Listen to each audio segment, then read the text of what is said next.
কুসুমের মাথায় হাত রেখে কুসুমের হাত থেকে খাবার নিল দেবীমা। খুশি হয়ে যায় কুসুম। হ্যাঁ বন্ধুরা, এমনটাই দেখা যাবে। বিস্তারিত জানতে ভিডিওটিতে লাইক দিয়ে চ্যানেলটি সাবস্ক্রাইব করে দেখতে থাকুন। এক্ষুনি সাবস্ক্রাইব করুন, না হলে দেখতে পাবেন।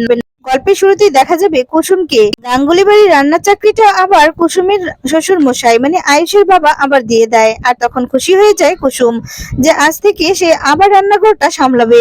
তখন এই কথা শুনতেই কুসুম খুব খুশি হয়ে যায়। এরপর এদিকে দেখা যায় কুসুমের বাবা রাজি হয়ে যায়। কুসুমের বাবা বলে দেয় যে সে কাজ করতে যাবে ওই বাড়িতে। আর তখনই সেখানে দাঁড়িয়ে থাকে আয়ুষ। আয়ুষ তো রেগে যায়। আয়ুষ রেগে গিয়ে বলতে থাকে, আমার স্ত্রী কোথাও যাবে না কাজ করতে। ও তো গাঙ্গুলি পরিবারের বড় বউ, তাই না? ও তো সেই বাড়ির কাজের মেয়ে নয়, তাহলে ও কেন কাজ করতে যাবে? আমার বউ কোথাও যাবে না। আর তখন বলে, দেখো আয়ুষ বাবা, এরপর বলে, দেখুন শ্বশুর মশাই, আপনি কিন্তু ভুলে গিয়েছেন, এখন কিন্তু ও আমার স্ত্রী, তাই আমার পারমিশনটা নেওয়াটা দরকার। ও ওই বাড়িতে কাজ করবে কি করবে না সেটা আপনি বলার আগে আমার থেকে একবারও জিজ্ঞেস করবেন না? বলে দিলেন যে ও কাজ করতে চলে যাবে। তখন বলে, না মানে আমি তো না, কুসুম তো আমার মেয়ে, তাই না? তাই আমি চাই না বড়বাবুর নির্দেশ অমান্য করুক। আসলে এটা হচ্ছে আয়ুষের বাবার আগে থেকেই প্ল্যান করা।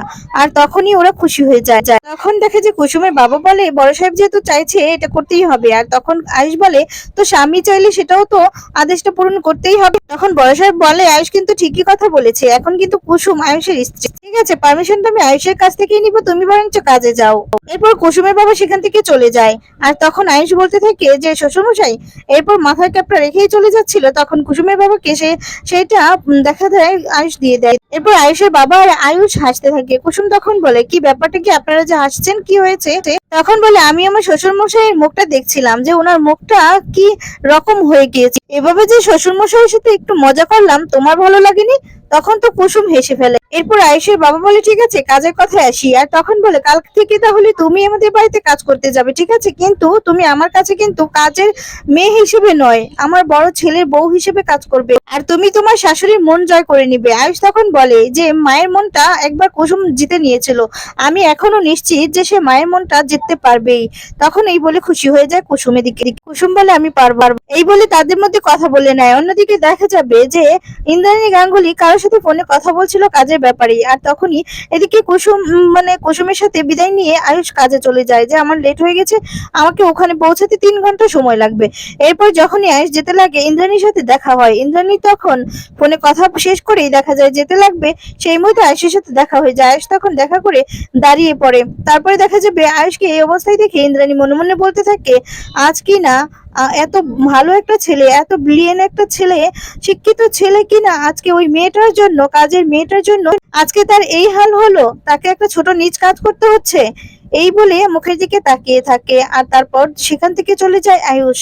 এরপর দেখা যাবে যে আয়ুষের মাথা চলে যায়, কিন্তু কাকিমণি তো কথা ছাড়ে না। আর তখনই দেখা যাবে যে আয়ুষের কাকিমণি মীনাক্ষী তখন অনেক কথা শুনিয়ে দেয় আয়ুষকে। আয়ুষকে বলে, তুই যদি আজ ওই কাজের মেয়েটাকে ছেড়ে তুই যদি আজ ওই মেয়েটাকে বিয়ে করতি, তাহলে তোর কতটা কতটা তুই সুখী হতি জানিস? তুই অনেক সুখী থাকতি। এখনো তো সময় আছে, তুই না কুসুমকে ডিভোর্স দিয়ে দে। আর তখন বলে যে তুই ওকে বিয়ে করে নে। আর তারপর বলে, তুমি এই কথাটা কি করে বলতে পারলে? আর এই যে আমার হাতে দেখতে পাচ্ছ না, এর মধ্যে যেটা শান্তি আছে কুসুমের মধ্যে, মানে যে শান্তিটা আছে, কুসুম আমাকে অনেক ভালোবাসা দেয়। আর সেই শান্তিটা আমি অনেক অন্য কোথাও পাবো না, কোথাও না। আর তোমার কি করে মনে হলো যে আমি কুসুমকে ডিভোর্স দিয়ে দিব? আর তখন আরো ইচ্ছে মতো দেখা যায় মীনাক্ষীকে অপমান করে দেয় আয়ুষ। তখন রেগে যায় মীনাক্ষী আর বলো, ওই মেয়েটার জন্য আমাকে তুই অপমান করছিস? আর তখনই দেখা যায় আয়ুষ সেখান থেকে চলে যায়। অন্যদিকে দেখা যাবে কুসুমকে রেডি করে নিয়ে এসে রান্নাঘরে নিয়ে চলে আসে শ্বশুর মশাই মানে আয়ুষের বাবা আর অনুশ্রী। আর তখনই সমস্তটা বুঝিয়ে দেয়। এরপর বলে, তোমার গিফট পাওয়ার পালা। আর তখন বলে অনুশ্রী, তোমার গিফট? এরপর বলে, আমি গিফট দেবো কেন? আমি তো এবারে ছোট বউ, আর ওর ছোট আমি, যা তাই না? তাহলে আমাকে দেবে, আমাকে কারি কারি গিফট দিবে, রান্না গিফট দিবে, এরপর রান্না শেখাবে। আর তখনই হাসতে থাকে আয়ুষের বাবা তখন বলে, আমার পক্ষ থেকে তুমি গিফট পাবে। এরপর কুসুম বলে, আমি কেন গিফট দেব? আমি তো এই পরিবারের বউ না, আমি কেন নিজের বাড়ি রান্না করার জন্য আমি পারিশ্রমিক নেব? তখন দেখা যায় আয়েশের বাবা বললে যে তুমি না নাও কিন্তু আমি দেব, আমি তো আমার পুত্রবধূকে উপহার দিতেই পারি তাই না। শ্বশুর মশাই কিন্তু একেবারে তৈরি হয়ে এসেছে, এই বলে গিফটটা হাতে তুলে দিতে যাবে। তখনই দেখা যায় মীনাক্ষী চলে আসে। মীনাক্ষী এসে বলতে থাকে, দাদা আপনি বাড়ির এই কাজের মেয়েটার জন্য এত কিছু করছেন, কেন করছেন? আর তখনই মীনাক্ষীকে উচিত শিক্ষা দিয়ে দেয় আয়েশের বাবা। আর তখন মীনাক্ষী এদিকে বলতে থাকে যে আপনি কাজের মেয়েটার জন্য এমনটা কেন বলছেন? এই মেয়েটাকে আবার রান্নাঘরে ঢুকিয়েছেন, মেয়েটাকে ধাক্কা দিয়ে বের করে দিন। আর তখনই বলছে আপনি জানেন না দিদি ভাই কি বলেছে? আর তখন বলে তোমার দিদি দিদি কিন্তু এই বাড়িতে কাজের মেয়ে হিসেবে কাজ করতেই পারবে, এটা কিন্তু পারমিশন দিয়েছে তাই না, কিন্তু আমি কখনো ওকে কাজের মেয়ে হিসেবে দেখি না, আমি ওকে আমার বড় ছেলের বউ হিসেবেই দেখি, আর সেই হিসেবে আমি গিফটটা দিচ্ছি। আর তখনই বলতে থাকে যে তুমি যদি আর কখনো এই ধরনের কথা বলেছো তাহলে তোমাকে না ধাক্কা দিয়ে তোমার গ্রামের বাড়িতে পাঠিয়ে দিব। তখন তো মীনাক্ষীর মুখটা একদম ফ্যাকাশে হয়ে যায়।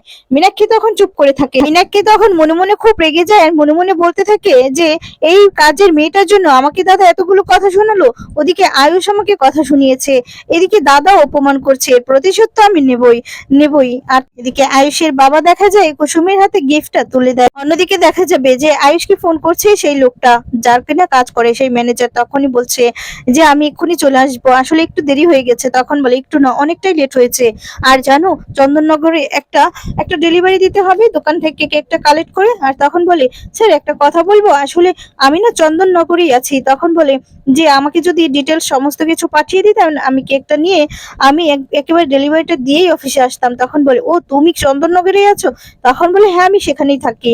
আর তখন বলে আচ্ছা ঠিক আছে তাহলে আমি ডিটেলস পাঠিয়ে দিচ্ছি, তুমি বরঞ্চ দোকান থেকে কেকটা কালেক্ট করে বাড়িতে দিয়ে আসো ডেলিভারিটা। এরপর বলে আচ্ছা ঠিক আছে। তখন ডেলিভারির সমস্ত ডিটেলস আয়েশকে পাঠিয়ে দেয়। আয়েশ তখন সেই অনুযায়ী যেতে থাকে। আসলে এটা নিজের বাড়িরই ডিটেলস। আয়ুষ মীনাক্ষী আয়ুষকে অপমান করবে বলে ইচ্ছে করেই এই ডেলিভারি মানে অর্ডারটা দিয়েছে।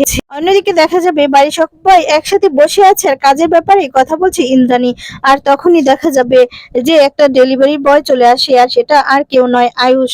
এরপর মীনাক্ষী তো খুশি হয়ে যায়, মীনাক্ষী আয়ুষকে দেখে আয়ুষের কাছে যায়, কেকটা হাতে নেয়। এরপর বলতে থাকে যে আমাকে অপমান করা না, এবার দেখো তোমাকে আমি কি শিক্ষা দেই, উচিত শিক্ষা দিব এবার তোমাকে। আর তখনই বলে আচ্ছা আচ্ছা, মানে এদিকে এদিকে আয়ুষ ইশারা দেয় যেন নামটা না বলে। আর তখনই দেখা যাবে টাকাটাই নেই, আয়ুষ ইচ্ছে করে ক্যাপটা ফেলে দেয় মীনাক্ষী। আর তখন বলে এ বাবা আয়ুষ তুই এখানে? আর তখনই কথা বলাই দেখা যাবে সকলেই মাথাটা উঁচু করে তাকায়, আর তাকিয়েই দেখতে পায় যে আয়ুষকে দেখে চমকে যায় সকলেই।